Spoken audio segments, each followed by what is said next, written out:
Éloignez-vous de moi, car, éloignez-vous de moi, vous tous qui faites le mal, car l'Éternel entend la voix de mes larmes. Amen. Je vais prier. Notre Dieu, béni sois-tu pour cette lecture. Tu es tellement vivant, tu es tellement bon, tu es très grand. Je te prie au nom de Jésus-Christ. Utilise simplement la voix de ton serviteur et parle à ton peuple ce matin. Que la gloire, Seigneur, te soit rendue au nom de Jésus-Christ. Amen. Asseyons-nous, s'il vous plaît.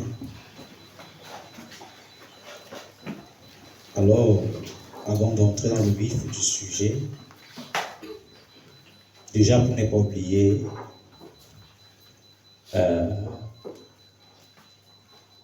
prenons simplement pour thème la voix des larmes. La voix des larmes. Les larmes là, c'est les larmes qui coulent de nos yeux. La voix des larmes. Alors ce matin, c'est le 8 mars et dans notre pays, c'est un moment où les femmes se mobilisent pour, en fait, entre guillemets, vivre. Donc, c'est un moment où les femmes disent qu'elles célèbrent la fête de la femme. Alors, nous respectons déjà cette initiative. Nous saluons déjà ce jour, mais nous disons simplement le jour en question n'est pas un problème, mais c'est la célébration qui est le problème. La façon de célébrer. Parce que une fois, j'ai suivi un documentaire, on a convoqué quelques mamans qui sont bien instruites de venir parler en fait de venir parler du jour du 8 mars. La façon dont ces mamans ont parlé, nous avions compris que les femmes d'aujourd'hui ne comprennent pas ce qu'elles célèbrent. Et comme les hommes aiment la fête, on cherche toujours l'opportunité pour festoyer, n'est-ce pas? Ça veut dire que, vous savez qu'on fait dans les mois bébés, non? Donc quand on accouche un enfant, il y a dans la fête, ça veut dire, bon, c'est pas mal hein, de vous réjouir du fait que votre enfant est né. Mais c'est ce qui est déjà autour de ça qui est un problème. C'est devenu un peu comme une doctrine établie sur tout le reste. Des femmes qui, je vais dire, trompent leur mari en ce jour de 8, des femmes qui boivent et saoulent, des femmes. Alors je voudrais simplement dire à vous femmes instruites qui vous trouvez dans cette église, je voudrais simplement vous dire de ne pas vous livrer dans cette perversion, dans cette mondanité qui a entraîné, je vais dire, des mamans.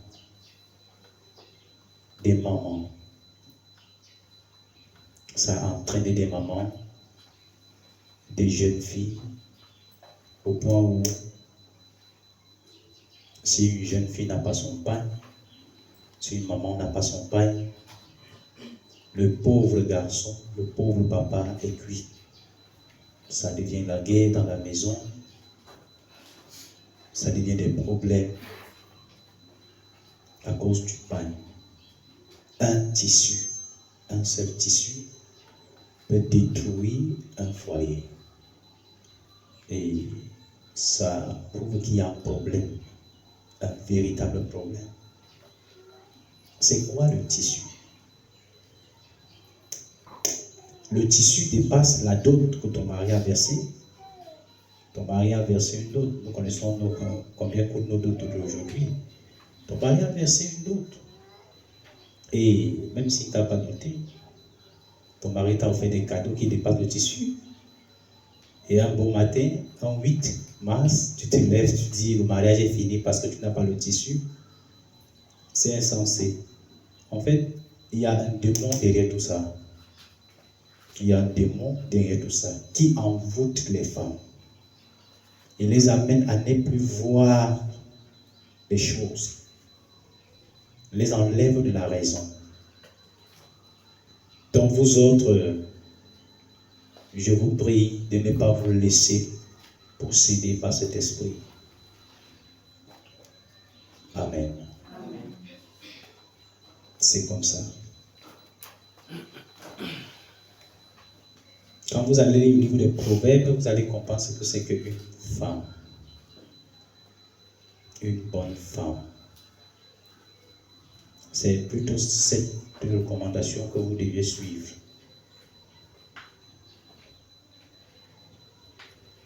Ce matin, je voudrais que nous parlons d'une manière simple sur la voie des larmes. En fait, nous avons quelque chose que Dieu nous a donné et que on n'a jamais prêté attention à cela. J'ai compris avec le temps que les larmes,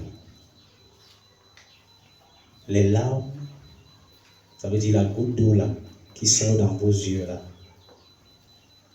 a une puissance et a une profondeur. Ça a une puissance et ça a une profondeur. C'est pourquoi, peu importe votre degré de force, votre degré de tempérance, votre degré de compréhension, Dieu ne peut pas sécher vos larmes. Quand je dis sécher, ça veut dire empêcher que ça coule. La Bible déclare que même Dieu incarné dans une chair, Jésus-Christ, il a pleuré. Et c'est le verset que tous les chrétiens retiennent le plus, parce qu'il est très court, n'est-ce pas? Jésus pleura. C'est un verset, quand on fait les fouilles bibliques ou bien les questions des versets bibliques, je vais dire, les compétitions pour mémoriser les versets, non, ce verset n'est pas manqué dans la tête des enfants. Jésus pleura, c'est raccourci. Pourquoi il a pleuré? C'est pas le jeu. En fait, les larmes que vous voyez, c'est en fait l'un des meilleurs signes. L'un des meilleurs signes qui exprime d'une manière claire les profondeurs du cœur d'un homme. Gloire à Jésus. Amen. Et ça parle. Les larmes nous parlent.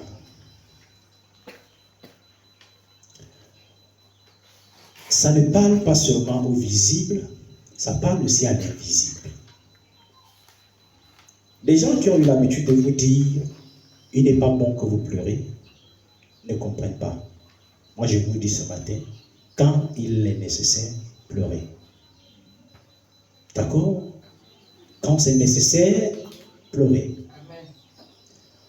Ça fait du bien de pleurer. Parce que si vous ne pleurez pas, vous allez étouffer. Pourquoi vous allez étouffer? Parce que vous empêchez que votre intérieur s'exprime. Alors, cette larme, ces larmes-là, parfois il peut dire des bonnes choses et il peut dire des mauvaises choses. Premièrement, l'une des caractéristiques des larmes, c'est un peu comme les jumelles. Vous connaissez les jumelles? Les jumelles, les militaires utilisent ça constamment. Les longues vues, c'est comme ça, mais en français on appelle les jumelles. Les gens placent ça aux yeux comme ça pour zoomer et voir des choses qui sont très loin. Les larmes sont un peu comme les jumelles. Les larmes vous permettent de voir le vrai visage des personnes qui vous entourent. Les larmes vous permettent de discerner, en fait, ce qui est autour de vous. Aussi longtemps que vous ne coulez pas ces larmes, vous ne pourriez pas, d'une manière très simple, discerner. Et quand je parle discerner, je vais dire, ça zoome des choses les plus cachées. Cachées. Et Dieu, sachant que l'homme est souvent très distrait, l'homme n'est pas souvent posé, Dieu permet souvent que l'homme pleure, afin que quand ses larmes coulent sur ses joues, qu'il voie ce que Dieu lui réserve. Et la plupart des temps, ce sont des choses très importantes. Très importantes. Et il n'y a pas de larmes sur n'importe quoi. C'est vrai qu'il y a des petites choses là que vous n'avez pas besoin de pleurer pour voir. Mais je vous dis bien, c'est comme un microscope. Comme un microscope. Le microscope, lui, on l'utilise quand il faut voir des moindres choses. Des choses que l'œil ne peut pas voir. Et Dieu aussi, il nous a donné les larmes pour ça. Amen. Éloignez-vous de moi, vous tous qui faites le mal. Car l'Éternel entend la voix de mes larmes. Si je veux un peu me placer dans ce verset pour faire un récit, je vais dire, c'est un homme certainement qui avait des personnes qui l'entouraient, et si on a laissé les personnes partager notre vie, ça veut dire que ces personnes n'étaient pas mauvaises. Il n'y a pas quelqu'un qui peut accepter qu'un homme mauvais partage sa vie. Non, on s'est fait entourer des personnes que nous jugeons être des bonnes personnes. Mais le temps venu, chemin faisant, bien aimé, la personne s'est fait blesser à maintes reprises. La personne s'est fait blesser à maintes reprises. Jusqu'à ce qu'à un moment donné, la personne a constaté que tous ceux qui l'entouraient, c'était des personnes qui voulaient le détruire. Ça veut dire, chaque jour, ces personnes ont fait des choses. Ah, excuse-moi. Ces personnes ont fait des choses. Ah, pardonne-moi. Ces personnes ont fait des choses. Ah, je suis désolé. Et il pardonnait, il laissait, et ça avançait. Mais c'est allé à un niveau où ces personnes ont réussi, en fait, à briser son âme. Briser son âme par leurs œuvres, par leur caractère, par leur façon d'agir. En fait, comme le français dit, c'était une goutte d'eau de plus dans le vase. Alléluia. C'était une goutte d'eau de plus dans le vase. Et étant une goutte d'eau de plus dans le vase, il a pleuré. Pourquoi il a pleuré? Parce que quand il s'est assis et qu'il a fait il a fait un petit constat, il a fait son résumé, il a constaté que tous ceux qui l'entouraient étaient ses ennemis. Gloire à Jésus. Ah, donc tous ceux qui l'entouraient, tous ceux qui partageaient sa vie, c'était ses ennemis. Et l'ensemble des douleurs que l'on lui a attribuées, toutes ces douleurs sont entrées en lui. Et maintenant, ça a projeté, ça a excité des larmes à sortir de ses yeux. Et c'est quand les larmes ont commencé à couler que lui, il les regardait avec des larmes aux yeux. Il a donc constaté que tous ces gens, ça veut dire les larmes ont zoomé et lui ont amené à réaliser que ceux qui étaient autour de lui étaient des mauvaises personnes. Étaient des personnes qui souriaient, mais le détruisaient derrière. Et c'est comme ça qu'il est tombé devant la face du Seigneur et a commencé à pleurer. Et quand il pleurait, certainement, tout ce qu'il pouvait dire à Dieu, c'est: regarde, j'ai aimé tel, mais tel ne m'a pas aimé en retour. J'ai donné mon amour à toutes ces personnes, mais ils ne m'ont pas donné en retour l'amour que je leur ai offert.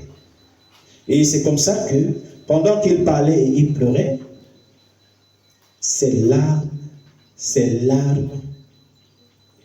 parlaient à Dieu.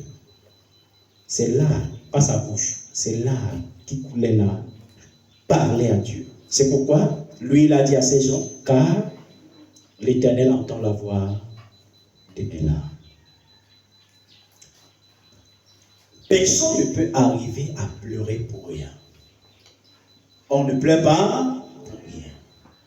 On pleure toujours parce qu'il y a quelque chose, soit qui nous a beaucoup fait mal, ou qui nous réjouit beaucoup.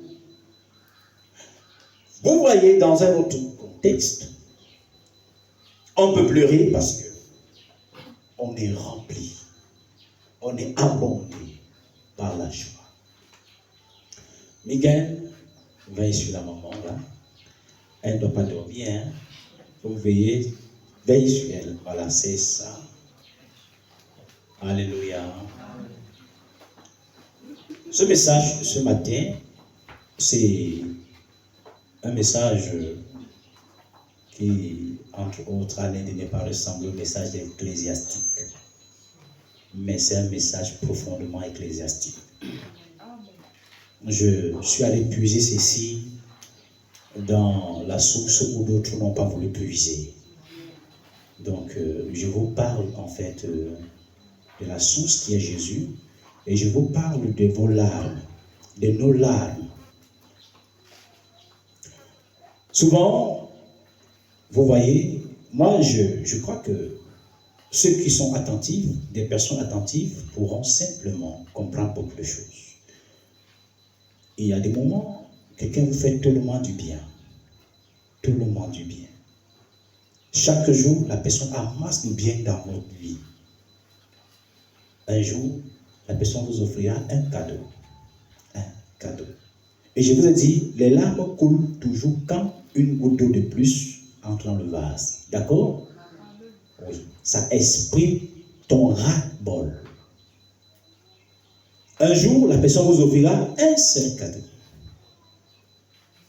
Et ce cadeau vous amènera soit à pleurer, soit à ne pas pleurer. Ou un jour, vous allez rester. Quand la personne ne sera plus là, vous allez faire des comparaisons. Et vous constaterez que, en fait, cette personne qui était dans votre vie était en effet votre soutien. Et dès ce moment, vous pourriez couler les larmes. Ces larmes, en fait, ce sont des mots qui vous ont manqué de dire à la personne. Ces larmes que vous coulez sont des phrases que vos bouches sont incapables de prononcer. Vous comprenez? Les larmes, en fait, c'est un message que vous aurez envie de dire à quelqu'un, mais que vous ne pouvez pas exprimer. Quand je dis vous ne pouvez pas, ça veut dire peu importe qu'on rassemble lambda,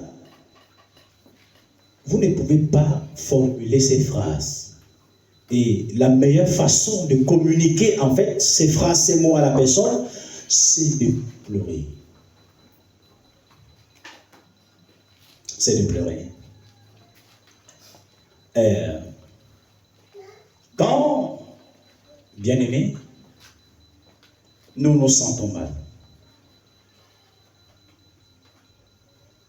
Tu te sens mal.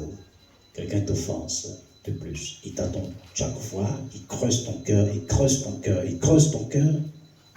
Et quand tu te mets à vouloir parler de ça, soit à Dieu, soit à quelqu'un, tu vois, à un moment donné, quand tu es en train de parler, tu sens comme si tout ton corps voulait parler. Toute ta chair veut parler. Et ça trouble un peu ton intérieur. Et sans que tu ne le veuilles, tu sens comment, c'est comme si le liquide veut sortir, n'est-ce pas? Et ce liquide, moi je ne m'adresse pas aux personnes qui ont les larmes des crocodiles, qui parviennent à manipuler les larmes comme ils veulent. Parce qu'il y a aussi des experts, des hypocrites qui pleurent quand ils veulent pleurer. D'accord? Je parle ici aux personnes très sérieuses. Des personnes qui ne maîtrisent pas leurs larmes. Parfois, quand vous voulez pleurer, quelqu'un va vous dire non, sois fort, ne pleure pas. Sois fort, ne pleure pas. Et c'est comme ça que tu commences à prendre les gouttes là ici, tu les essuies, ça vient, tu essuies, ça vient, tu essuies.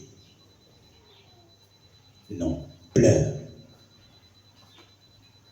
Pleure. Pleure. Mais ne pleure pas devant tout le monde. Parce que tu peux pleurer devant quelqu'un. Celui-là, en fait, c'est ton adversaire. C'est celui qui te détruit. C'est celui qui est à l'origine de ces problèmes. En pleurant devant lui, il se dira qu'il a gagné. D'accord? Parce que je vous ai dit, vos larmes parlent, n'est-ce pas? Amen. Quand il verra vos larmes, il comprendra les profondeurs de votre âme. Il va déduire. Il va comprendre les mots que vous ne lui avez pas dit verbalement. Et maintenant, quand il va dire, tu pleures parce que tu es vaincu, tu dis non, c'est pas ça. C'est ça. Quand il l'analyse, il te parle, tu dis non, c'est pas ce que j'ai dit, c'est ce que tu as dit. Mais juste que ce sont tes larmes qui expriment ça. Pleurez devant celui qui mérite de voir vos larmes. Il s'appelle le Seigneur Jésus. Amen. Alléluia. Amen. Quand vous avez des situations, allez dans vos chambres. J'ai dû souvent entendre des prédicateurs dire non, un chrétien ne pleure plus. Un chrétien ne doit pas pleurer. Quand vous arrivez devant le Seigneur, vous priez, ne pleurez pas. Ils ne savent pas. Parce que j'ose croire qu'eux-mêmes, ils pleurent. D'accord? Ils pleurent, mais ils ne trouvent pas qu'ils sont en train de pleurer. Mais ils viennent vous dire à vous d'être des robots. Eux, ils sont pas robots. Quand vous vous prosternez devant le Seigneur et que vous voulez parler à Dieu, si vous sentez votre cœur palpiter, si vous sentez votre cœur lâcher, alors, même si c'est 1 heure, même si c'est 15 minutes, pleurez. Même si c'est 1 minute, pleurez. Pleurez devant lui sans rien dire. Hein? Sans rien dire. Pleurez simplement. Pleurez suffisamment. Suffisamment. Avec révérence. Avec révérence. Pleurez, essuyez vos larmes. Pleurez, même si les mots veulent couler. Prenez une pochette. Mouchez-vous. Pleurez. Laissez couler la pression.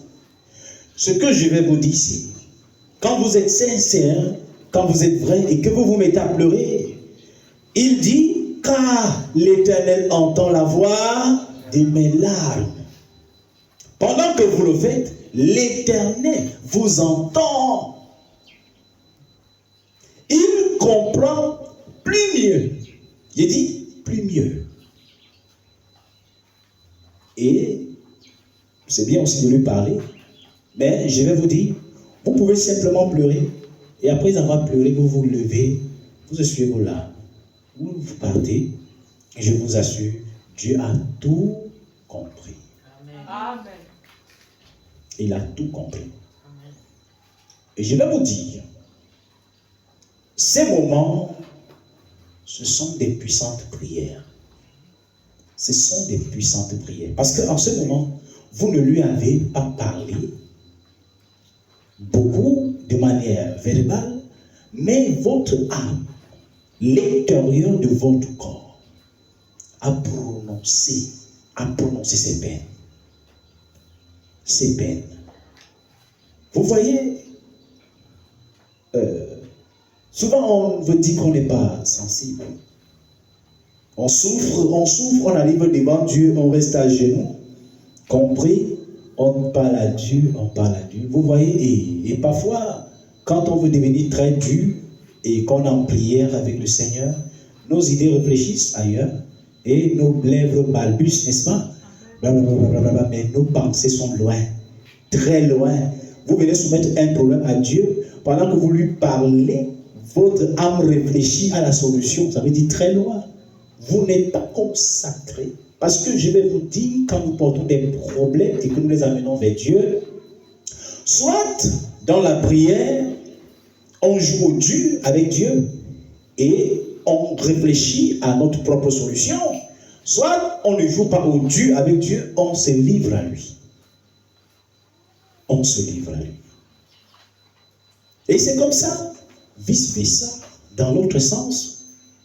Quand Dieu a beaucoup fait, et on chante, il a fait pour moi, il a fait pour moi, il a fait pour moi, il a fait pour moi, ce que mon père ne pouvait faire, il a fait pour moi.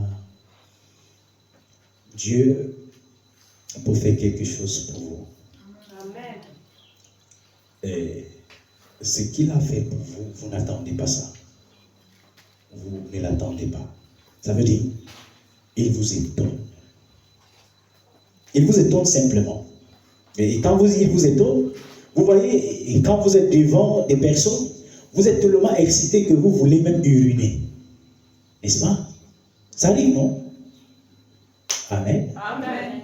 Vous êtes excité que vous voulez même uriner, que vous voulez même sauter, vous voulez crier même en plein marché, vous voulez courir. Je vais dire, vous êtes troublé et vous sentez l'envie de pleurer. Et là, ce ne sont pas des larmes de douleur, mais des larmes de joie. Vous pleurez. Quand vous êtes devant sa présence, vous magnifiez sa grandeur. Que tu es grand, Seigneur. Que tu es bon. Que tu es puissant. À l'endroit où ma famille n'a pas pu faire, voici tu as fait.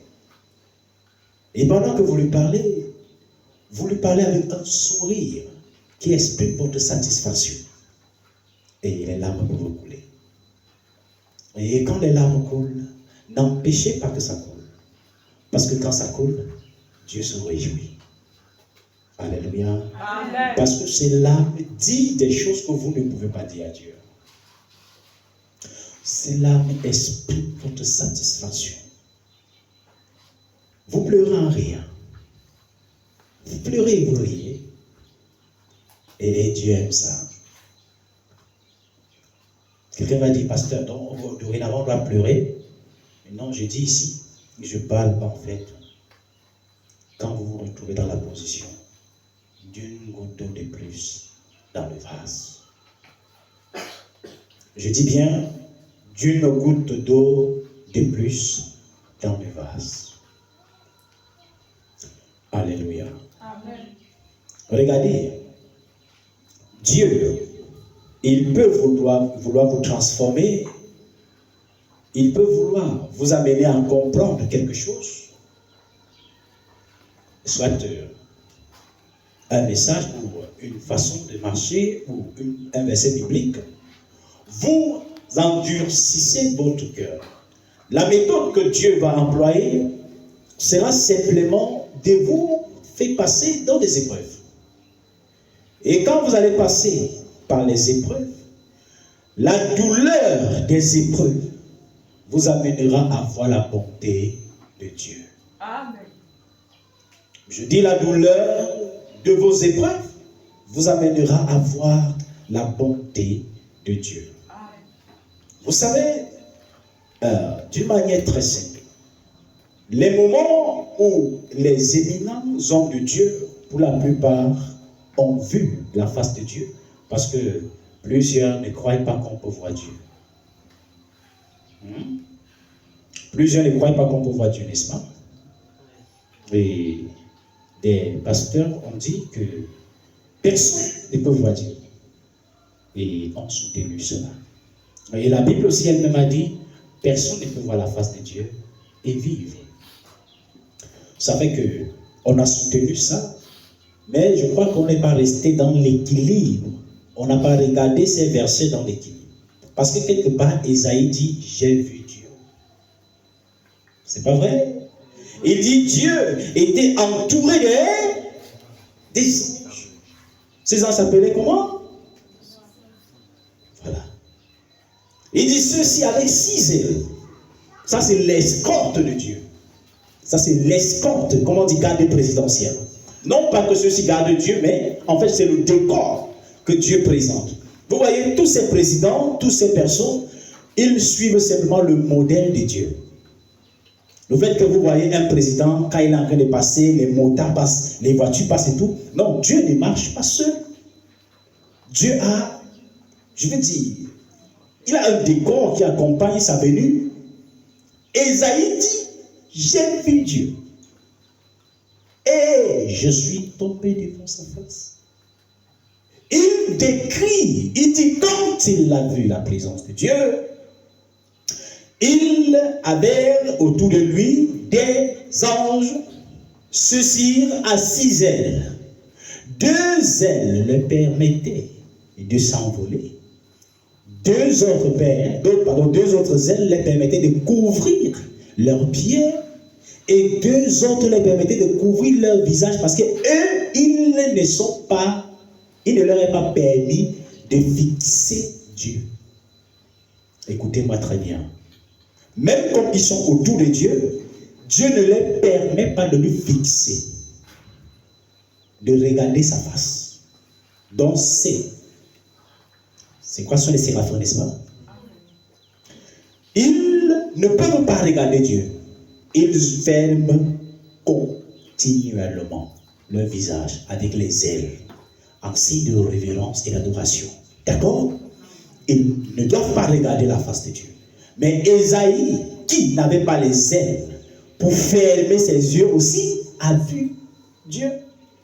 Et dans le récit, il dit, Dieu dit, qui est-ce que j'enverrai? Ésaïe a dit, envoie-moi. Voilà. Donc, on peut voir Dieu. Alléluia. Amen. On peut voir Dieu. Je vais vous dire quelque chose, frères et sœurs. C'est ce que nous croyons qui stimule nos âmes. Si nous croyons un peu, nous fournissons un peu d'efforts. Si nous croyons beaucoup, nous fournissons beaucoup d'efforts. Quand voilà la période des travaux qui arrive, des personnes qui ont pris un petit champ fournissent les efforts à la hauteur du champ qu'ils ont pris.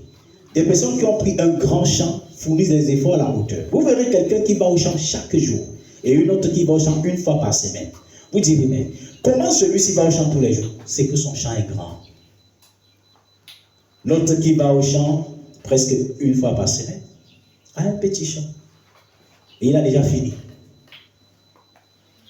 Quand vous voyez des hommes de Dieu, des enfants de Dieu avancer, chacun avance selon son degré de foi et de compréhension. Amen. Ésaïe, il a vu Dieu et Dieu lui a purifié. Voilà. C'est ça. Donc, avant d'entrer dans les épreuves, comme je parlais, je vous présenterai aussi le cas d'Anne. Anne, chaque fois, celle-ci a apporté son sujet sur le pasteur. Pasteur, oui, c'est Anne. Dieu te bénisse. Le pasteur dit Amen. Qu'est-ce qu'il y a, ma soeur? C'est Anne dit, pasteur, je suis en mariage. Le pasteur dit, je sais. ton mari c'est Pénina, n'est-ce pas? Elle dit oui. Je crois que c'est Elkan, un truc comme ça. C'est Pénina qui est sa épouse. Merci. Ton mari c'est Elkan, n'est-ce pas? Elle dit oui. Elle dit, pasteur, voilà ma épouse qui fait des enfants. Mais moi, je ne peux pas faire enfant. Le pasteur, il s'appelait Élie. Élie dit, sœur, prends courage. Dieu te donnera l'enfant. Il a pris des exemples. Voilà Sarah. Voici aussi Rachel, je pense. Rachel aussi, elles avaient le ventre fermé, mais Dieu a ouvert le ventre. Donc je crois que Dieu te donnera ta part. Elle a dit Amen. Ce dimanche, elle est rentrée, elle était très contente parce que le pasteur parlait, n'est-ce pas? Elle était excitée, elle a chanté des louanges, elle était très contente dans la maison. Elle a attendu ça 1 an, elle n'a pas vu. Elle a attendu ça 1 an, elle n'a pas vu. Elle n'a pas vu d'enfant. Elle est rentrée encore à l'église. Elle a dit au pasteur Élie, pasteur, non pas que je doute à vous, mais je voudrais vous dire que il n'y a rien dans mon ventre. Le pasteur Élie a dit, sœur, on va prendre un programme. Peut-être qu'ils ont jeûné, ils ont prié. Et le pasteur a dit, cette fois-ci, sœur, tu seras enceinte. Elle est partie, elle a fait certainement des offrandes pour appuyer sa prière, n'est-ce pas? Elle a fait des dons pour appuyer sa prière. Mais jusque-là, rien. Rien. Entre-temps, son cœur se fabriquait. L'amertume se creusait dans son âme. Petit à petit, quand elle voyait les enfants de sa coépouse, elle veut commissionner l'enfant de sa coépouse. La coépouse lui répond mal. Tous ces mots, toutes ces paroles entraient dans son cœur et s'entassaient. S'entassaient. Un jour, le pasteur lui a dit, sœur, tu ne trouves pas que tu vas rester tranquille et attendre le temps de Dieu? Ce jour, elle a compris que, le pasteur lui-même est déjà fatigué. Et il juge que je lui dérange déjà. Bon, ça va. C'est un très bon pasteur. C'est un homme de Dieu. Et plusieurs femmes ont reçu ici. Il a prié pour des femmes. Ces femmes-là ont accouché. Et Dieu l'utilise à faire des choses. Je n'en veux pas. Peut-être que Dieu veut que moi-même, je puisse m'approcher de lui. N'est-ce pas? Et c'est comme ça que Anne a commencé à prendre ses programmes. Elle a commencé à prendre ses programmes et ce jour, elle était à l'hôtel. Elle pleurait. Elle pleurait. Et quand elle pleurait, elle pleure.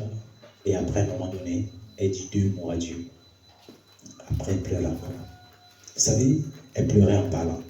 Et elle dit à Dieu, Seigneur, seulement si tu me donnes un enfant, je vais te le consacrer. Et elle pleure. Elle dit, regarde comment les gens se moquent de moi. Je suis la risée de tous. Je te sais. Est-ce que c'est normal que moi, ta fille, je sois sans enfant? Ok, bon, voilà, j'accepte. Mais seulement, je veux que tu enlèves le mot stérile sur moi. Donne-moi seulement un enfant, un juste, que je tombe enceinte et que toutes les femmes voient mon gros ventre, que j'accouche et je te remets, je te rends l'enfant. Je veux simplement que le mot stérile quitte sur moi. Alléluia. Enlève simplement ce mot stérile. Si tu enlèves ce mot-là, je t'assure, je ne veux plus d'autre chose. Je veux simplement que tu me délivres de la stérilité. Elle pleurait, elle pleurait. Quand Élie est venu auprès d'elle, Élie n'a pas compris ce que Anne était en train de dire. Parce que si Élie avait compris ce que Anne disait, Élie ne peut pas répondre comme il a répondu. C'est que quand Anne a beaucoup pleuré, se mouchait, elle pleure, elle pleure. Alors, pour une fois, le pasteur a douté de vous. Le pasteur a douté de vous. Mais regardez la réaction de la sœur. Ce n'est pas parce que le pasteur a douté de vous que vous devez aussi mal répondre au pasteur, non. Le pasteur est avancé, il a dit à Anne, si tu es ivre. Si tu es comment? Ivre. Si tu es ivre, lève-toi, va à la maison. Ne viens pas souiller l'autel avec le vin. Ça, c'est un homme Chanel qui a parlé. Le pasteur aussi est Chanel. Il a parlé en fonction de ce qu'il voyait. Anne pouvait se lever et dire, toi si. Non. Anne pouvait dire, dorénavant. Non, elle n'a pas dit ça. Alors quand elle a continué à pleurer, et elle laissait ses larmes exprimer sa douleur à Dieu. Elle laissait ses larmes parler. Ses larmes parlaient à Dieu. Et Dieu n'a pas répondu à l'instant. Dieu ne lui a pas dit quelque chose. Dieu est resté tranquille. Très tranquille, calme. Et quand il s'est levé, voyez la façon dont elle a parlé au pasteur. Elle dit, non, mon Seigneur, ta servante n'est pas ivre. Elle est lucide. Mais il fallait que je laisse sortir la pression. Il était temps que mes larmes intercèdent. J'ai souvent parlé à Dieu, mais il était temps que je laisse mon âme lui parler. Et quand mon âme ne peut pas seulement parler, sans qu'on ne voie les preuves, les larmes ont coulé. Les larmes, en d'autres termes, je peux dire, c'est l'expression de nos âmes. Ça signifie en fait ce que nos âmes pensent. Alors, elle n'a pas dit au pasteur Élie ce qu'elle avait conclu avec Dieu. D'accord? Elle n'a pas dit. Elle est rentrée chez elle. Et ces larmes, même quand on les essuie, la trace reste. Amen. Vous êtes avec moi? Amen. Je dis vos larmes, même quand vous les avez essuyées, la trace reste. Si vous lisez les Écritures, vous allez arriver à un endroit où Dieu dit, je me souviens des cris, des pleurs de mon peuple. Je me souviens des pleurs, les cris de mon peuple. C'est pourquoi, même quand vous maltraitez un orphelin, les larmes de cet orphelin coulent. Celui-ci a faim, mais vous refusez de lui donner à manger. Parce que vous voulez le voir souffrir. Il pleure. Et il dit seulement, si mon père était en vie, ou si ma maman était en vie, pareille chose ne devrait pas m'arriver. C'est là, ça coule et ça se verse sur vous. Ça se verse sur vos habits. Et quand ça se verse sur vos habits, ça écrit des mots sur vous. Vous avez vu les habits où on a écrit des messages dessus, n'est-ce pas? Ça fait des messages un peu de partout sur vous. Et quand le temps de Dieu arrive, qu'il doit répondre à tous les messages que les larmes là ont prononcés, alors quand vous marchez, ces mots-là que les larmes ont écrits sur vous devraient se manifester. Quand quelqu'un vous voit, il veut simplement vous faire du mal. Il veut simplement vous faire quelque chose. Non pas parce qu'il veut faire, mais parce que le message est sur vous. Et il doit appliquer. Vous comprenez? Amen.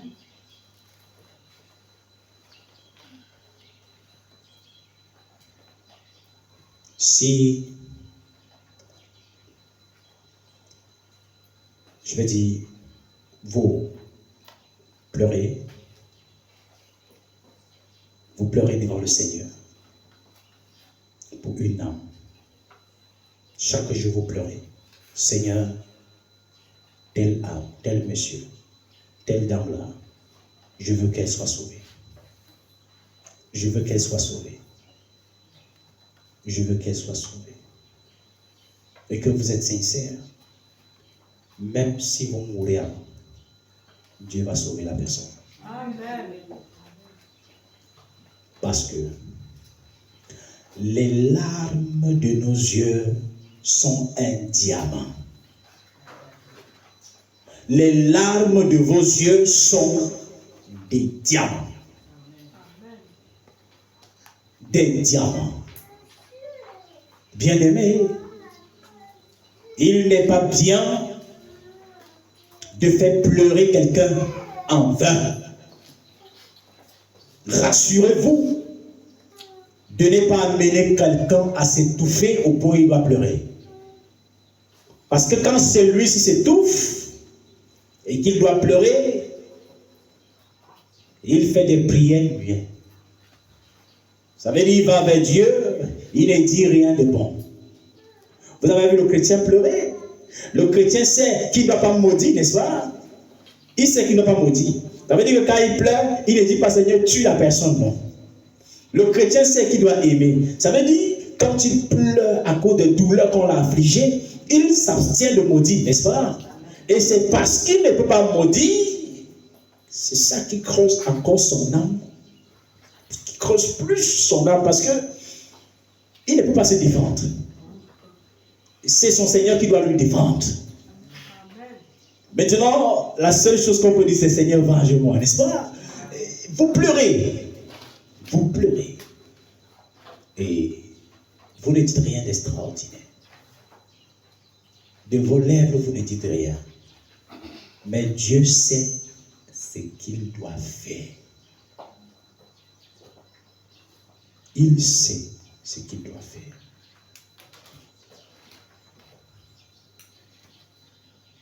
Ne poussez pas les hommes à bout. Non. Non et non.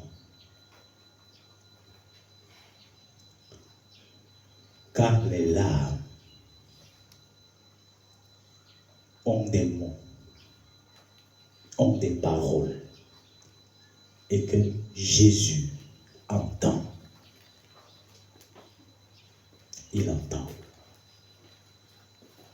C'est un message qui sort de l'intérieur de vos âmes. La larme sort de votre intérieur. La larme sort du plus profond de votre vie. Et ça parle. Quand je disais, je vais bientôt aller finir. Quand je disais que Dieu, quand il a un message à vous donner, quand il a quelque chose qu'il doit vous dire de faire et que vous refusez de faire, Dieu vous soumet dans les épreuves. Et quand il vous soumet dans les épreuves, c'est pour que par vos larmes, vous voyez. Vous voyez. Je crois que plusieurs d'entre vous ici, il y a des décisions qui ont changé vos vies. Vous les avez prises quand vous pleurez.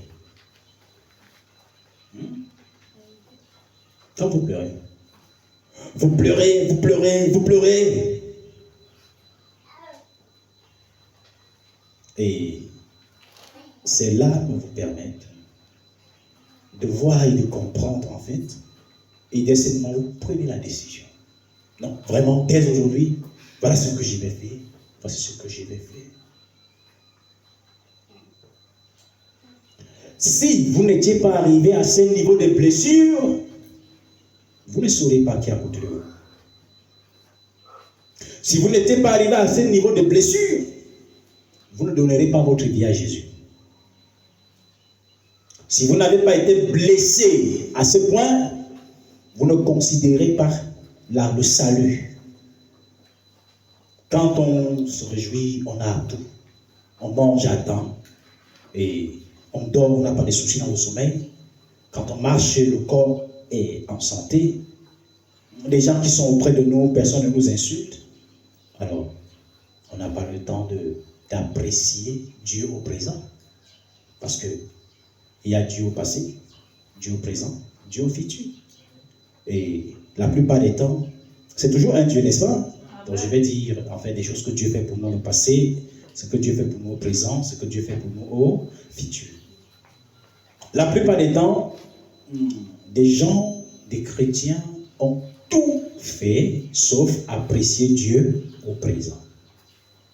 Même quand vous prêchez, vous aimez prêcher Dieu au passé, prêcher Dieu au futur, n'est-ce pas? Mais peu sont les prédicateurs qui prêchent Dieu au présent. Au présent. Dieu avait fait, alléluia, vous dites amen. Dieu avait fait, Dieu fera, amen, Dieu fera. Mais Dieu fait. c'est parfois compliqué. Même quand vous vous levez pour témoigner, vous aimez témoigner, Dieu a fait, n'est-ce pas? Dieu a promis qu'il va faire, n'est-ce pas? Qui est le chrétien courageux qui dit Dieu est en train de faire? Pourquoi? Parce qu'on juge toujours que c'est Dieu. On trouve toujours que nous sommes la personne qui souffre, nous souffrons le plus. C'est moi qui souffre le plus sur la terre. Mes charges, mes bagages, qui va les porter? Qui va? En fait, le présent là, on refuse en fait de voir Dieu au présent. Et ce qui fait que quand un jour s'ajoute, c'est là où on constate qu'en fait que hier était bon, n'est-ce pas? Ah, c'est quand un jour passe qu'on dit hier était bon. Mais qui va donc dire à Dieu que c'est maintenant là, tu es en train de faire? C'est difficile. Hein? C'est difficile. Voilà. Alors, quand nous allons parvenir à témoigner Dieu au présent, cela voudrait simplement dire que notre foi a progressé. Parce que ce n'est que la foi qui peut témoigner Dieu au présent. Parce que le présent a souvent l'air d'être plus difficile. Il dit bien plus difficile. Tellement difficile. C'est ça. Voilà. Dieu, il permet que vous entrez dans des situations. Auprès de toi, il y a quelqu'un qui cultive le sentiment de te faire du mal. Mais il est à côté de toi. Il y a l'autre de l'autre côté qui est toujours près de toi, à sa façon, cultive les sentiments de ruiner ta vie. Mais il est là. Il y a aussi celle-là qui a pour projet de te saboter. Elle est là. Il y a aussi l'enfant là qui a pour projet de te voler. Il est là. Tous ces gens sont là. Ils accompagnent ta vie. Maintenant, Dieu doit te dire, fiston ou ma fille, des personnes qui t'entourent ne sont pas des bonnes personnes. Tu ne peux pas voir l'instant. Tu ne vois pas.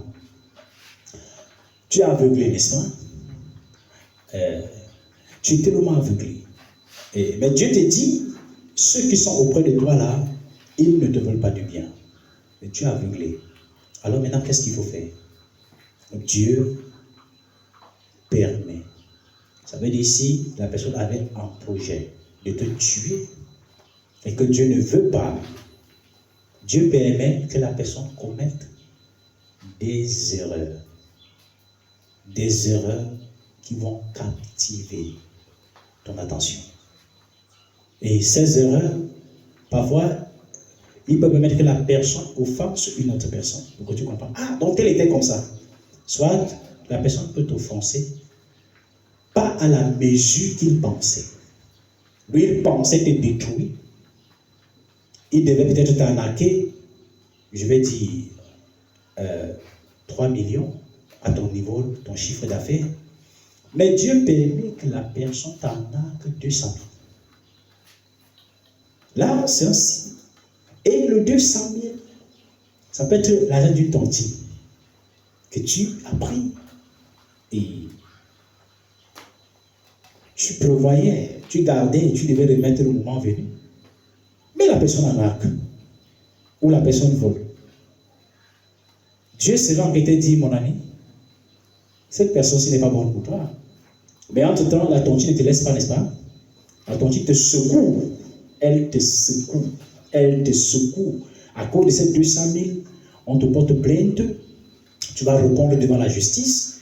On fait ceci. Tu passes même 2 jours au commissariat, dans une cellule. On fait ceci. Pendant ce temps, tu pleures. Tu pleures. Qu'est-ce que j'ai fait? Tu pleures. C'est en pleurant. C'est dans ces douleurs que tu parviens à voir. Tu constates que, tel qui m'accompagnait, tel qui m'accompagne n'est vraiment pas sérieux. Et quand tu sors de là, tu dis à la personne, vraiment, toi et moi, c'est fini, n'est-ce pas? Prends tes distances, je prends mes distances. Alors vous voyez que pour que vous évitez de perdre vos 3 millions, Dieu permet que vous passiez dans une souffrance de 200 000. De 200 000. Il vous fait pleurer. Il permet de vous pleurer. Il permet que cela vous arrive afin que vous compreniez. Afin que vous voyez ceux qui vous entourent. C'est ça. C'est ça. On a des façons de juger les gens. On dit parfois, non, tel est mauvais, tel a ceci, tel a fait cela. Quand Dieu veut vous enseigner la miséricorde, il permet que vous-même vous piétiniez ce terrain. Et le fait que vous piétinez le terrain ne voudrait pas dire qu'il vous a refusé, il vous a vomi, non. Mais vous piétinez ce terrain pour mieux comprendre l'autre qui est en face de vous. Et quand vous revenez dans votre conscience, c'est là où vous dites, ah, miséricorde a-t-elle, miséricorde a-t-elle. Vous savez? Amen. Amen. Des pasteurs qui prêchent la miséricorde, ce sont des personnes que Dieu les a fait passer par des chemins. Ceux qui ne prêchent pas la miséricorde, Dieu ne les a pas encore permis de passer par ces chemins. C'est comme ça. Il y a un exemple, j'ai parlé ici dernièrement, de David, n'est-ce pas? Lui, il avait une bouche qui n'avait pas la miséricorde. Pour lui, il était tellement extrémiste. Mais un jour, Dieu est venu lui poser une question. Tu trouves qu'on doit faire quoi à cet homme-ci? Cet homme-ci qui s'est mal comporté, on lui fait quoi? David a dit, tuez-le. C'était ça, non? Il mérite la mort. David n'avait pas la miséricorde. Il mérite la mort. Dieu a dit, d'accord, David, tu as fait un très bon jugement. Sauf que c'est toi l'homme en question. Oh, c'est ce jour où David a appris ce qu'on appelle la miséricorde. David il est tombé sur ses genoux pour dire à Dieu, non, Seigneur, je ne dois pas mourir. C'est quand même moi, David, je ne dois pas mourir. Dieu dit, non, tu dois mourir parce que, en fait, c'est ton jugement, tu dois mourir. David dit, non, mais Seigneur, j'ai jugé l'autre. Non, tu ne dois pas juger l'autre. Tu dois juger l'autre en tenant compte de toi-même. Ça veut dire, on doit toujours se mettre à la place de l'autre. Toujours, mettez-vous toujours à la place de l'autre. Et quand vous vous mettrez à la place de l'autre, vous allez comprendre. Si David s'était mis à la place de ce monsieur, il devait simplement dire non, il ne mérite pas de mourir, mais il doit rembourser les dégâts. Il doit rembourser les dégâts. Mais non, on a des meilleurs juges. On a des gens qui se connaissent juger. Il y avait un serviteur de Dieu qui disait souvent, quand les filles des chrétiens ou des autres hommes de Dieu accouchaient dans la maison, vous comprenez? Ça veut dire un pasteur éduque ses enfants, sa fille accouche dans la maison. Vous savez ce que ça fait, n'est-ce pas? Ce pasteur avait pour l'habitude, il disait, ah, c'est une mauvaise façon, c'est pas bon. Donc, question de dire, ces pasteurs certainement ont raté l'éducation de leur fille. Ça frustrait les pasteurs, ça frustrait les chrétiens. Ça les frustrait. Bon, mais du moins, ok, celui-là est trop sain, n'est-ce pas? Chemin faisant, lui-même lui laissait faire accoucher dans la maison. Alors là, qu'est-ce qu'il fait? Que va-t-il dire? Ça veut dire lui-même il a raté l'éducation de ses enfants.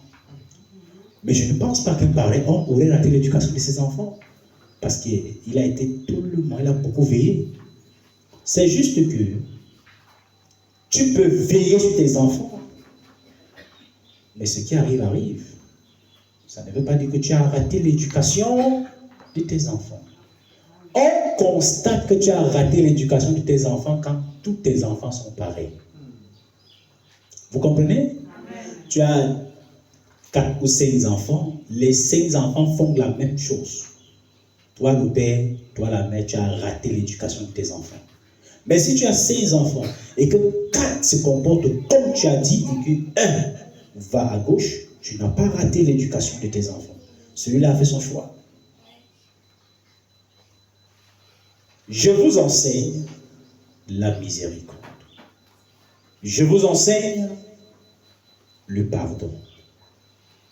Je vous enseigne la patience. Et je vous dis,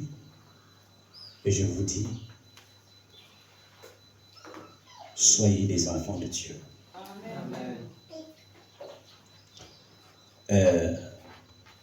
J'étais un jour, je vous ai donné ce témoignage, j'étais un jour à Yaoundé. Je suis allé saluer une dame qui avait des problèmes. La dame a commencé, quand elle est venue, quand je me suis assis et qu'elle avait commencé à me raconter ses problèmes, elle a bien commencé, mais elle n'a pas fait 30 secondes. Elle a commencé à pleurer.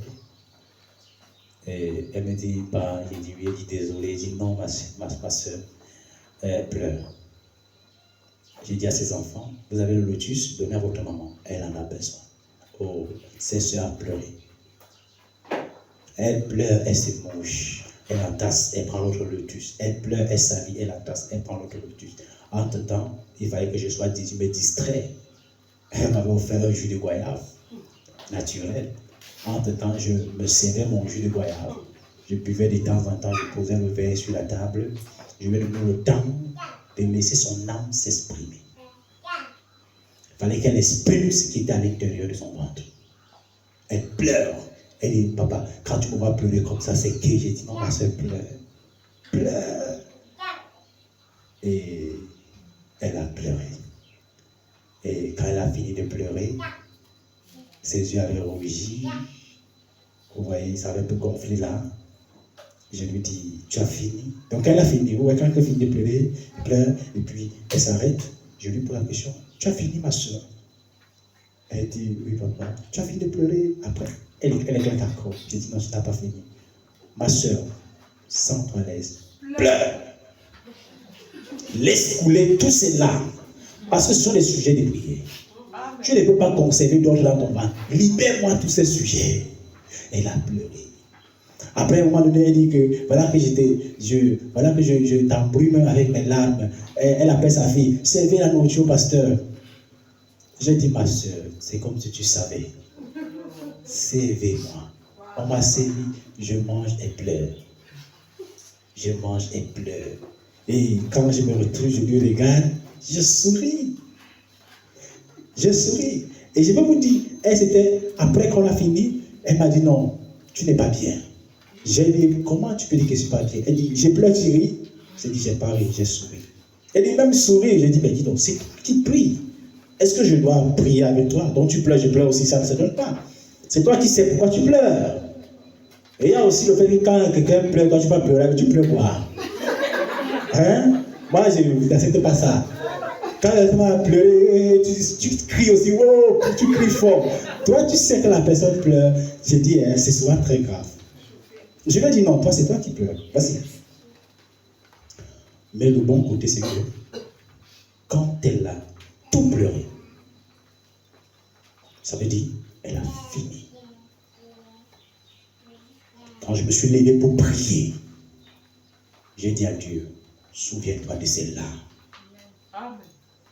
Je crois que ces larmes sont sincères. Elle a manqué les mots pour te parler. Mais tu sais, toi et moi, on sait que tu as compris ce qu'elle a dit. C'est pourquoi dans le nom de Jésus, Seigneur, donne-le-lui. 3 jours après, Dieu a exaucé. 3 jours après, Dieu a exaucé. Elle devait l'argent. Elle avait une dette. Elle était coincée. Quand je suis rentré, ce monsieur à qui elle avait emprunté de l'argent est venu avec le papier. Lui a dit, je suis venu te dire que tu ne me dois plus. Amen. Et voici le papier qu'on avait signé. On déchire. Ils ont déchiré. Ils ont déchiré. Elle avait pris le téléphone. Quand elle m'a pris le téléphone, j'ai dit allô. Elle crie de joie. Voilà. Elle passe des larmes de douleur à la joie. Elle dit, papa, Dieu a exaucé. Je dis oui, Dieu exauce. Dieu nous entend. Dieu comprend. C'est que nous faisons parfois, nous voulons jouer les militaires avec Dieu. Non, c'est pas comme ça. C'est pas comme ça. Moi-même qui est devant vous, quand ça ne va pas, je cherche un endroit où je ne vais pas trop me fatiguer. Je pose mes mains là, j'imagine. Je dis bon, c'est parti. Je lui dis ce que je peux lui dire avec la bouche, le reste, mon âme, l'esprit. Et imaginez-vous les larmes des noms. Pour la femme, c'est un peu... Pour l'homme, la larme de l'homme, c'est comment? Voilà. Quand c'est ça, et vous voyez, Dieu agit. Dieu agit. Faites attention. Faites attention. Si quelqu'un pleure à cause de vous, je dis pleurer. Moi, je ne voudrais pas que quelqu'un pleure à cause de moi. Si je vois les larmes de quelqu'un vouloir couler à cause de moi, non. Moi, je vais arranger ça rapidement. Je vais chercher à arranger ça rapidement. Quel est ton problème? Qu'est-ce qui ne va pas? Pourquoi tu pleures? Qu'est-ce que je t'ai fait? Vraiment, pardonne-moi. Dis-moi, punis-moi même si tu veux. Punis-moi. Ça veut dire, dis-moi ce que tu veux, je t'achète cela pour régler le problème. Je veux que ça doit s'arrêter comme ça. Parce que quand quelqu'un pleure, il dit même ce qu'il ne peut pas dire. Hein, ça veut dire, vous avez vu les femmes qui se sont mariées, d'accord? Vous voyez ce que ça fait, non? Parfois, vous pouvez pleurer le matin comme ça à cause que votre mari vous a fait, on vous appelle qu'il a fait l'accident. C'est ça ou c'est pas ça? C'est ça ou c'est pas ça?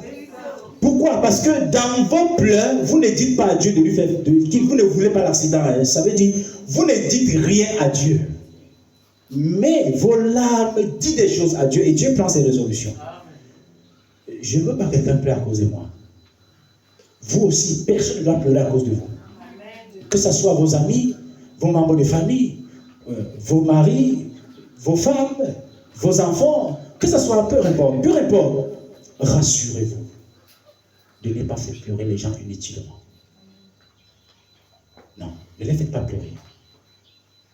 Soyez bons. Soyez bons. C'est pourquoi la Bible dit, heureux celui qui procure la paix. Soyez bons envers tout le monde. Ne cherchez pas à détruire le cœur de quelqu'un. Ne cherchez pas à briser l'âme de quelqu'un. Ne cherchez pas à faire du mal à quelqu'un. Quand cette personne vous amènera au tribunal, pas le tribunal des hommes, bien sûr, mais le tribunal de Dieu, il dira des choses sans le savoir. Ce n'est pas lui qui va parler, ce sont ses larmes. Ça va crier contre vous. Contre vous. D'accord. Amen. C'est pourquoi, pour la plupart des personnes, vous aimez souvent que... Moi, j'aime qu'on me parle, au lieu qu'on me garde le silence. Qui est comme moi? Vous êtes aussi comme moi? Voilà, c'est ça. Donc, si quelqu'un est en colère contre moi, je préfère qu'il me parle, au lieu de me garder le silence. Parce que quand il garde le silence, dans son silence, il a une façon d'agir que vous n'allez pas comprendre. D'accord? Mais quand il parle, dans ses paroles, vous essayez de comprendre ce qu'il va faire. Et vous pouvez prendre des mesures pour esquiver, n'est-ce pas? Mais quand il ne parle pas, ça veut dire qu'il agit simplement. Et il vous prend facilement. C'est la même chose avec les larmes. Les larmes, on voit seulement ça couler. Et parfois, quand quelqu'un est en train de pleurer, vous riez. Et il pleure, vous riez. Il dit, je vais encore te faire ça plus. Tu n'as pas encore pleuré. Tu vas voir, tes larmes là vont devenir le sang. Ah bon? D'accord. D'accord. Mais je vais te dire, ces larmes ne seront jamais le sang. La seule personne, c'était Jésus. C'était Jésus. Sa sueur s'est transformée en sang.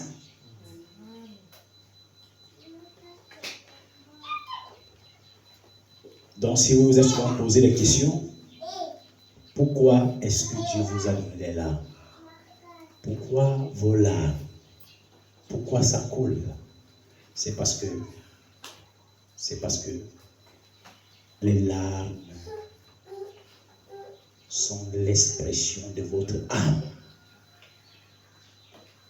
Quand votre intérieur veut s'exprimer, il s'exprime au travers des larmes.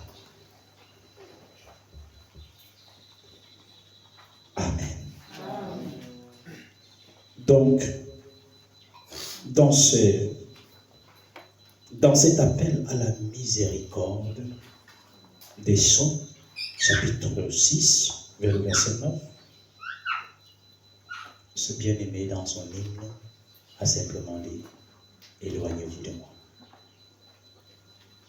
Éloignez-vous de moi, vous tous qui faites le mal. Vous tous là qui m'entourez, qui faites le mal. Éloignez-vous de moi. Parce que même si je ne prie pas contre vous, l'Éternel entend la voix des larmes que je verse à cause de vous. Et comme je verse ces larmes à cause de vous, l'Éternel me vengera. Je profite de l'occasion, quand je clôture déjà parce qu'il est 12 heures, pour vous dire, tous ceux qui vous ont fait pleurer, de nuit comme de jour, ils payeront. Amen. Je dis, ils payeront jusqu'au moindre. Amen. Parce que si autrefois vous n'aviez pas su que vous avez élevé d'une manière inconsciente des tonnes de prières à Dieu par vos larmes, je vous dis ce matin, vous avez des tonnes de prières que vous avez élevées à Dieu par vos larmes. Amen. Et le temps arrive, et ce temps est là, Amen, où ces gens payeront. Amen. Ils vont payer. Et quand je dis ils vont payer, ça ne veut pas faire de moi un pasteur rancunier, mais ça fait de moi un pasteur qui veille sur les Écritures. Amen. Parce que la Bible déclare à moi la vengeance et à moi la rétribution. Et Dieu ne laissera pas impunir cela. Les gens ont dû croire qu'ils vous ont fait du mal. Les gens vous ont dit que vous êtes incompétent, vous êtes incapable de vous venger. Vous êtes incapable d'agir. Ils se trompent. On vous a traité de lâche. Ils se trompent. Vous n'êtes pas lâche. Non, vous n'êtes pas lâche. Mais plutôt, vous laissez le vengeur agir. Que quelqu'un dise Amen à toute la prière de ces larmes. Amen. Quand vous allez rentrer, agenouillez, vous dites à Dieu, Seigneur, j'ai compris ce matin que j'étais adressé les sujets sans savoir. Ce matin ou ce soir, je m'approche maintenant de toi pour te dire Amen à tous les sujets que je t'ai adressés par mes larmes. Et dites à Dieu que tout ce que je t'ai dit par mes larmes s'accomplisse au nom de Jésus. Amen. Parce que vous connaîtrez la vérité et ça vous affranchira. Amen. Et maintenant là, vous allez comprendre.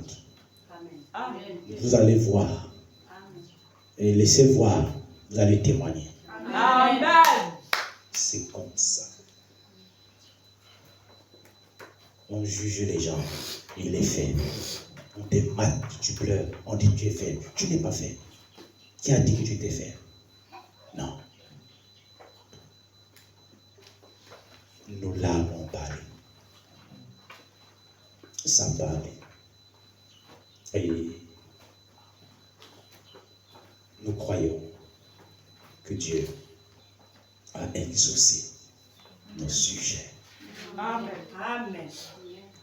Je vous assure, vous allez comprendre ça plus mieux quand les gens viendront à vous demander pardon. Amen. Je vous dis vrai. Quand ils viendront vous demander pardon, vous allez comprendre. Faites simplement ce que je vous ai dit. Allez juste dire à Dieu, Seigneur, je reconnais que j'ai prié. j'attends l'exaucement. Et quand vous voulez pleurer à cause du mal que quelqu'un vous a fait, allez pleurer maintenant avec la conscience que vous êtes en train de prier. Allez pleurer étant conscient que vos larmes sont en train de parler. Et quand vous êtes en joie et que vous voulez pleurer, vous salmonner, élever, magnifier le nom de Dieu, faites-le en sachant que vos larmes sont en train de glorifier le Seigneur. C'est comme ça. Ne vous retenez plus. Et dites, je pleure même pourquoi? Non, je ris même pourquoi? Non. Moi, je ne peux pas pleurer devant mon adversaire. Quand je suis devant mon adversaire, il n'est pas digne de voir mes larmes. Peu importe ce qu'il fait, il dit mon adversaire, peu importe les douleurs qui m'affligent, il n'est pas digne que je verse mes larmes devant lui. Quand on va finir là, quand il va finir de m'offenser là, quand il va finir de m'insulter, si je veux encore, je l'accorde la miséricorde. D'accord? Ça veut dire après ça, je dis mon ami, je te pardonne. Donc, tout ce que tu as fait là, je considère que tu n'as rien fait. Je continue ma route. Mais, si, malgré que je le pardonne, il insiste, je pardonne, il insiste. Bon, là maintenant, je trouve que, peut-être quand je le pardonne, il ne comprend pas le message. Bon, maintenant, il faut qu'il puisse comprendre le message. Quand je vais donc devant le Seigneur, j'adresse un cantique au Seigneur.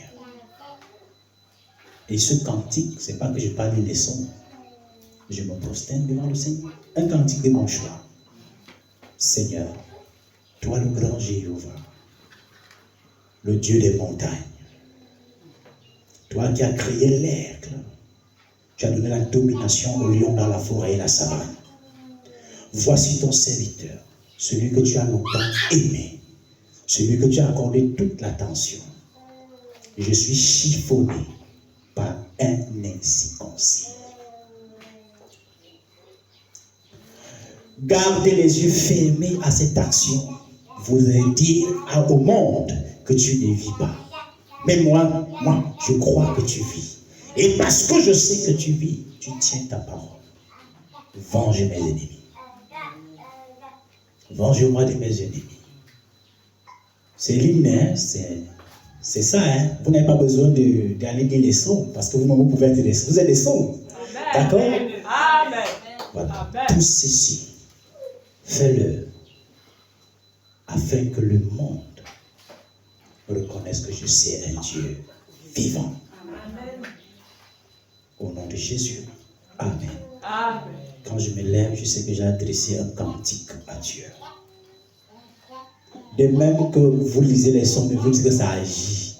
Si vous-même vous chantez un cantique à Dieu, ça va agir. Amen. Ça sera trop puissant. Adressez des sons à Dieu. Mais cette fois-ci, qui vient du plus profond de vos cœurs. Amen. Et vous verrez Dieu agir. Amen. Alléluia. Amen. Viens et vois comme le Seigneur est bon. Viens et vois comme le Seigneur est bon. Viens et vois, viens et vois, viens et vois, viens et vois, viens et vois comme le Seigneur. L'autre partie que j'ai oubliée et que je me souviens d'équilibrer, c'est n'allez pas provoquer les gens. Ils vous font du mal, vous partez pleurer en disant que Dieu va vous aider. Vous mentez. Amen. Amen. Si vous êtes des provocateurs, gérez le retour. N'allez pas chercher les problèmes aux gens. Vous êtes les gens avec les bouches légères. Vous insultez les gens, on vous gifle. Vous partez dire à Dieu que voilà, on m'a giflé. Non et non. Si tu es infidèle à ton mari et que ton mari te traite, il est juste en train de t'aider. N'est-ce pas? L'autre là, Dieu ne va pas s'énerver.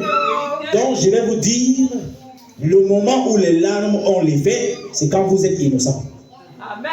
Donc, je dois équilibrer ça, parce que si je n'équilibre pas, vous allez mal me comprendre. Et quand vous iriez, dites que, oh, pasteur, tu nous as menti, parce que quand on pleure, rien n'arrive. Tu pleures sur quoi? Tu te bases sur quoi pour pleurer? Tu insultes. Tu insultes ton mari. Il n'a pas le cœur de fer, hein? Il n'a le cœur de chair. Parce qu'il y a des femmes là qui ont des bouches légères. Ça veut dire, vous insultez l'enfant autrui, et puis quand il agit, vous dites qu'il est mauvais.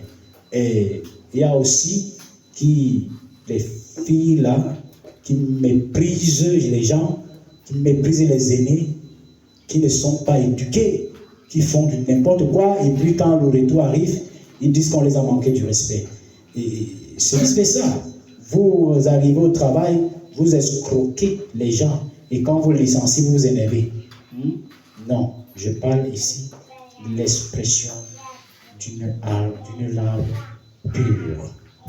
L'expression de larmes venant d'un cœur pur. Un cœur pur. Voilà les larmes dont Dieu exauce ses sujets de prière. Si vous êtes pur, si vous ne cherchez pas des problèmes, ne faites pas, ne mélangez pas, ne mélangez pas. D'accord? Amen. Amen. Viens et vois comme le Seigneur est bon. Viens et vois comme le Seigneur est bon. Oh, viens et vois, viens et vois, viens et vois, viens et vois, viens et vois comme le Seigneur est bon. Combien il est bon. Viens et vois comme le Seigneur est bon. Combien il est bon. Viens et vois comme le Seigneur est bon. Alléluia. Viens et vois, viens et vois, viens et vois, viens et vois, viens et vois comme le Seigneur est bon. Combien il guérit. Viens et vois comme le Seigneur guérit. Combien il guérit. Viens et vois comme le Seigneur guérit. Alléluia. Viens et Oh oui, viens et oh vois, oui. viens et vois, viens et vois, viens et vois comme le Seigneur est bon. Est-ce qu'on peut se mettre debout?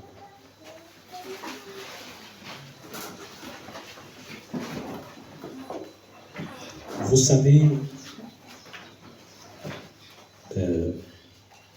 l'un des moyens les plus faciles qui nous permet d'avoir l'exaucement de nos prières, qui permet à ce que Dieu nous venge, c'est le pardon. Amen. Vous savez, quand vous pardonnez quelqu'un, vous faites votre devoir. Vous faites votre devoir. Et Dieu ne se limite pas au fait que vous avez pardonné la personne, mais lui, il est le juste juge. Amen. Donc, devant chaque épreuve, devant chaque situation, n'ayez pas de cœur endurci. Soyez toujours prêts à pardonner et pardonnez sincèrement. Je vous assure, le pardon est l'une des armes qui nous permet d'avoir la justice, d'être justifiés.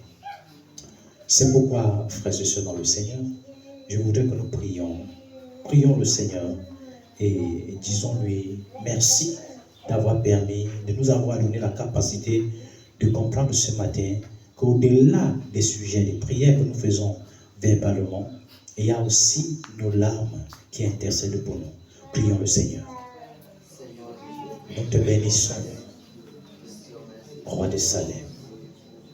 Nous te bénissons, Dieu d'Israël, parce que ce matin, tu nous as accordé la grâce de comprendre, Seigneur, au-delà des sujets de prière que nous t'adressons verbalement, il y a aussi nos larmes qui sont ou qui intercèdent, Seigneur, pour nous, qui parlent, Seigneur.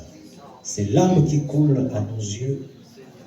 C'est l'âme qui coule à nos yeux. Oh Seigneur, oh Dieu, une expression que toi seul peux comprendre. Toi seul peux discerner. Alors, je dis Amen. Amen, Seigneur, à tous les sujets de prière que mes larmes t'ont adressés.